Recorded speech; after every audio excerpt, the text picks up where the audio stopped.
Hi everybody, this is Professor Matt Turner with Purdue Polytechnic, and today's video lecture for ECET 364, Fundamentals of Electromagnetics, is on Smith charts, which are a tool that we use to simplify transmission line calculations. They're valuable because they reduce the amount of the complicated mathematics that we have to involve ourselves with for transmission line analysis.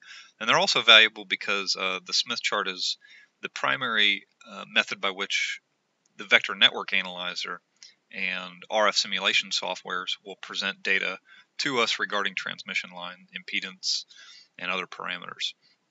So for us to really be able to use the VNA and the RF simulation software, we have to be able to read Smith charts. So what we're going to be doing is looking into the Smith chart. How do you use it to perform calculations, and then how also can you just use it as a display to get useful information from the VNA and the RF simulation software. For today's video, you're going to benefit if you actually have a Smith chart in front of you. So I've provided a PDF of a very common free Smith chart on the Blackboard website, so you could download it from Blackboard. A really good Smith chart that you can find for free online is just called the Black Magic Smith chart, and so if you Google that, you'll find a PDF, and that's actually what I've provided to you, is that Black Magic Smith chart. So today, really, we're just going to cover the utilization of the Smith chart as a tool in electromagnetics, and what we're going to first do is just introduce the Smith chart.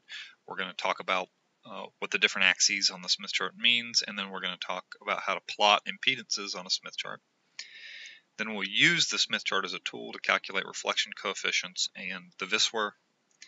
We'll then use it as a tool to calculate input impedance if we have a known characteristic impedance of a transmission line, a known load impedance, and a known length of T-line. And then we'll do it the opposite way. If we know what the input impedance is, the characteristic impedance and length, we could do some reverse calculations and calculate the load impedance for a transmission line setup. So that's kind of what we're going to cover today.